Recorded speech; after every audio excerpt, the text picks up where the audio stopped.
Hey everyone, my name is Poisonblade and I hope all of you are doing well today. So for today's video, I am going to be building the Maskaran Tower, which is the highest building I have built for Kayan al-Bashar so far. It's also the biggest, well not the biggest, but it's one of the biggest non-functional buildings because there is no animal habitat in this building, there's no shops and there's no staff facilities.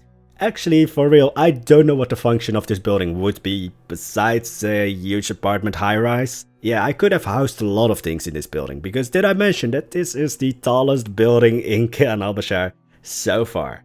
And that implies that I want to build higher buildings, which scares me. But with that being said, let's get straight into today's video. So when it comes to the Maskaran Tower, the original name was the Madrasa Tower, but that name didn't really fit. Madrasa's, well, sort of an Islamic university, sort of. I don't know what the function of this building is. Like, probably like a huge apartment high-rise of some sort, but it's definitely not an educational building. So the name didn't really fit anymore. And you might think, oh, Maskaran sounds maybe a little bit fancy. It's not. I just figgled around with some translations for different words in different languages. And Maskaran comes from the Greek word for masquerade. And then just, finagled my way with some different letters in that word, different sounds to make it sound slightly, have a slight Arabian sound to it. This is literally the Masquerade Tower. It's not fancy at all. It's literally the Greek word for masquerades.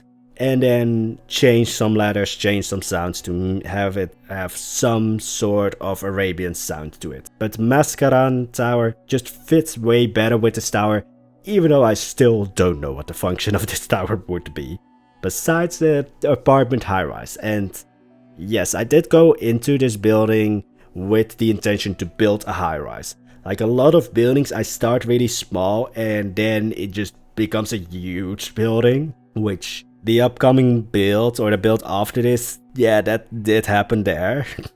Because I can't talk too much about that, otherwise I'm going to give this the surprise away. But when it came to the Maskaran Tower, I did go into the build with the idea yes, this building is going to be really high, going to be really tall of a building. And then it still got higher. I actually looked at the original reference and it's not supposed to be this high or this tall. I mean, Kayan al-Bashar is it's the overachiever in the room. You have Valhalla, you have Ozaru and Tianopolis. Then you have Kayan al-Bashar, which is has the answer to everything and always has their homework done, and it's just the annoying kid that asks for more homework, even when the rest of the class is just I'm going to kill you. But then Kayan al-Bashar will probably kill you first. But yeah, Kayan al-Bashar is the overachiever in the room. It's the theater kid, which I wasn't. I actually was just a silent kid who hid away in the arts and crafts classrooms while a lunch period was going on. Yeah, I think you can still kind of see that. Anyway, when it comes to the Maskaran Tower, it's really tall. That's most that I can say about this building. And I am a squirrel. I like building towers. I like building high things that I then immediately want to climb. I mean, I still also want to climb the Efteling entrance, but I don't think they will allow me to do that. Yeah, when it comes to the Maskaran Tower, it just constantly got higher and higher. Also, for some reason, I added, looking at the original reference, the reference was this sort of steampunky, Victorian, Industrial Revolution looking high-rise thing, was a lot of bricks, basically is what I'm saying. A lot of exposed bricks. It didn't have that entrance, the angled entrance thing or foyer that I built on this building. And then I realized, oh, the tower is also different. It's one straight up wall, and the Maskaran Tower has sections that are kind of set back. I wanted the original shape of the reference, but then I slowly changed it because, well, of course, the original reference wouldn't be working in Kayan al-Bashar. It wouldn't look right because Kayan al-Bashar has by now this sort of own style. When it comes to the inner city, which I'm just going to say, my scheduling is fucked. Because I'm showing you guys the Maskaran Tower, which is supposed to be season 4 of Kayan al-Bashar when we are building the inner city. We're still in season 3, which is the Elysian Fields. which is like the suburbs and the farmlands of Kayan al-Bashar. Yeah, you guys weren't supposed to see this building for like 3-4 months. Yeah, in a way this was like, you guys are not supposed to see this, but I didn't want to have the footage lying around for such a long time. Like, we all know what happened with Isla Pacifica. I still have, well, actually no, I don't have the footage for that anymore. I deleted it after having it sitting on my PC for half a year. Like, the Maskaran Tower was just something that I couldn't wait with showing it to you guys, so here it is. But yeah, when it comes to the inner city of Kayan al-Bashar, I'm not introducing any new architectural reference points in the inner city. I'm basically just combining everything that has been built in Kayan al-Bashar before. So you will see references to the Kurdish/Armenian/Iran Persian style that you would find in the Mirage Mountains. The more southern Spain, Moroccan and Turkish influence that you see in the Royal Palace of Kayan al-Bashar, or the Royal Palace of Bashar. And then you will see some references to all of the styles that are in the Elysian Fields. So that's like Greek and Ethiopian. Although Ethiopian isn't, or the Ethiopian styled village that I built in the Elysian Fields, that's I think the only style that you won't see in the Maskaran Tower, or one of the few that you won't see. Also yes, the Royal Palace and also the Mirage Mountains also had Greek and Roman influence. Like, Greek and Roman is basically everywhere. And then there's just like a coating of just general Arabian style over everything. But yeah, so when it comes to the inner city of Kayan al-Bashar and also actually the suburbs, trying to combine all of the styles of Kayan al-Bashar that have been built so far into one place. And then you end up with a high-rise that's way too tall. But as I said in the intro, I am still thinking of building buildings taller than this, which kind of scares me because I don't want to make it seem like this is very easily done when you're building a huge project like this, to continuously overshadow your older work. When it came to the Maskaran Tower, the one thing that I had to keep in mind is like, I don't want to overshadow the Royal Palace. The Royal Palace needs to be like the gem of Kayan al-Bashar, but then the Maskaran Tower just kept on growing for some reason. Well, that's just because I am a squirrel, and I think all of you guys suspected that whatever I build just increases in size and possibly height, it seems, 10 times. But anyway, so that's enough for the Maskaran Tower. So the biggest note here to make is this spire took way too long. Like, usually I can really quickly turn out a spire and get like the shape correctly. This one took, I think I made a note of it in stream because all of this was built on stream, but I think it took like 40-50 minutes for me to build this one spire, which I used in, well, for the entrance angled bit in the front, and I used it on top of the tower because after 50 minutes I wasn't going to build a second spire for the top of the tower. I was just, this spire fits, so I was using that spire on 2 places because it took way too long and I wasn't in the mood to build another spire. But anyway, when it came to the actual intent of this video, I wanted to talk a little bit about how the lore of Kayan al-Bashar has changed over the course of the project, because it has changed a lot. Like, the people who watched the original version of Kayan al-Bashar might know this, or might remember this, but Kayan al-Bashar was first inspired, or was referencing Elam, I think, or basically the Atlantis of the desert, the Atlantis of the sand, or the city swallowed in the desert, or swallowed by the desert, that is supposedly somewhere buried on like one of the deserts on the Arabian Peninsula. It's kind of like, I mean, as one of the names already implies, it's like the Atlantis of the desert. Nobody knows if it really existed or not. But that was how Kayan al-Bashar was first inspired. And like, it was trying to throw that myth or that story on its head by not having it swallowed and basically being underground, but having it risen up in the air. Like, that was the first intention with Kayan al-Bashar. And then the world just grew and grew. Like, first Kayan al-Bashar was basically the city in a bubble with some gates in, I think, the Rab al-Khali desert, from which people from our world would go to Kayan al-Bashar. Then when the world, or basically when I got more and more into world building, the world of Kayan al-Bashar changed. And when that does happen, some of the original lore or the original like stories that you had written up don't make sense anymore.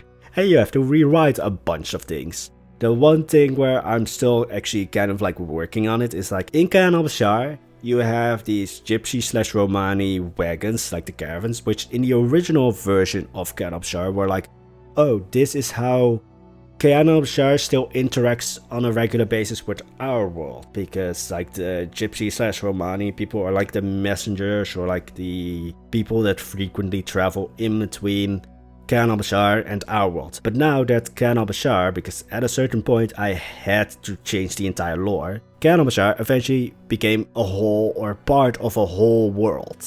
Like it wasn't just this singular city in a bubble anymore, it was a city in, first of all, a massive empire, and then that empire was set in a massive world, which was joined by Valhalla, by Tianopolis and Ozaru, which kind of made for some funny mind things, because how the fuck does Ozaru fit into this world? How the fuck do I explain how Tianopolis fits into this world and such? Well, Tianopolis and Valhalla were easier to explain. Ozaru was just like, alright, I don't know how to explain it, so let's put it far off the maps of this world, like it's far, far to the southeast of Kayan al-Bashar. But yeah, when I eventually joined all of my project into a singular fantasy world, instead of just like bubbles basically, then it was just like, how do I rewrite all of the stuff that I had made before? Because those like gateways that I first had between Kayan al-Bashar and the Rub al Khali Desert in our world, those ceased to exist, or at least those didn't fit in anymore. So that was sort of easier to just like, oh, that was a mistake, that's not anymore. But then the biggest thing was, how do I explain the Greek and Norse pantheon being here? Like, how do I explain those gods that are tied to our world existing in this world? And then I came up with the explanation, oh, maybe at a certain point in time, those pantheons were pushed out of our world. I'm not going to give like a specific date or something, because then it can quickly be made into like, oh, Christianity pushed those pantheons out of this world, or out of our world, and pushed it into this world. I'm just going to leave that vague. Like, whenever the pantheons were pushed out of our world or went out of our world, but eventually they came to this world, they sort of peacefully coexist here, because, well, they are still gods. They are still recognizably the gods that we have in our midst, even though I castrated Poseidon just because he was a huge dick in the midst in our world, so I was just like, yeah, I don't want that, so I castrated him and changed basically his personality with that. But literally it was just like the thought process behind that was, I need something that is influential or traumatizing enough to even change a god. Because gods are like very like, you know, set in stone with their personalities and such.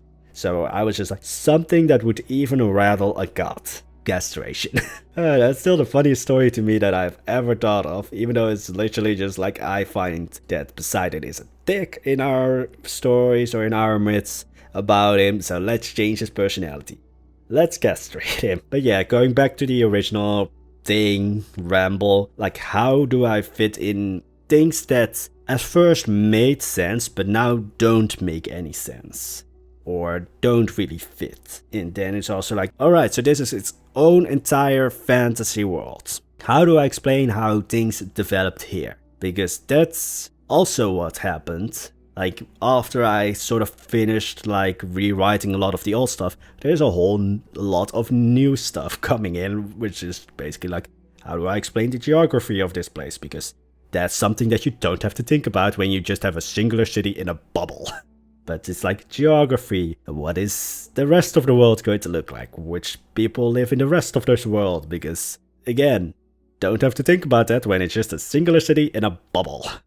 And then also, well, are there other religions in this world that aren't based on ancient religions in our world? And also, just quick note, I didn't want to use any of the like big contemporary or just modern religions from our world, because I want to make new stories with the pantheons in this fantasy world. I tried to think of like if I had changed Poseidon for like, let's say, Jesus, and still had the castration thing, I still dread like what would have happened with my comment section then if I said, oh yeah, Jesus was castrated. Like, that's why I use all of the older religions that not a majority of people worship anymore, and that you can have a lot more fun with, because there's not a lot of people that will then just be like, this is heresy. Yeah, so that's why I have to now make somewhat new religions. I have thought of like a religion that's like, I think it's somewhere else in like another game or something, but I've literally made the religion of the writer, or literally just the writer, which no is not a self-insert. The writer is a little bit more, well, it's just a little less chaotic than me, so it's not a self-insert. But making up a religion is one of the hardest things to do, because you have to like, is it one god or multiple? How do these gods or this god or goddess interact with the world? How are people worshipping them? What are like religious texts? Are there saints? What's just the entire religion? Like, trying to make up an entire fake religion is difficult. Just give me some murder and some like religions that I don't have to make myself, and I'm happy. Because I mean, making up the entire culture of Kayan al-Bashar was a lot easier than making up a single religion, because, as I said, I've sort of had like the ideas of like the religion of the writer, where there's one singular god slash goddess slash something. Like, yeah, that just shows how little I have written about it, or thought about it, because writing a religion is hard.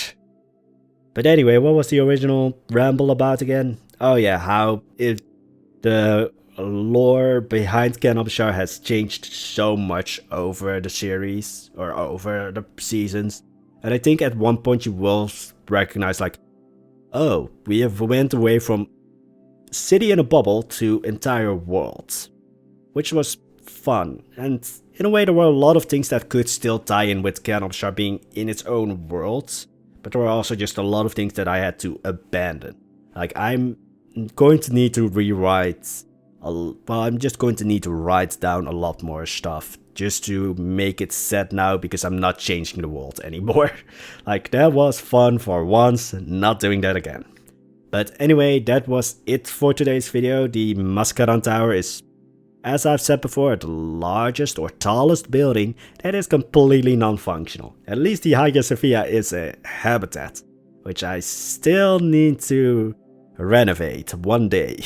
But anyway, as I said, that's it for today's video. I hope you enjoyed the ramble on like how the world has changed in Kayan al-Bashar. And I hope you enjoyed the video. If you do, then there is the like and subscribe button. If you want to see more, there's a notification button. But before that one works, Jesus will be living in this fantasy world of mine. But anyway, with that being said, I hope all of you have a wonderful day. Bye bye.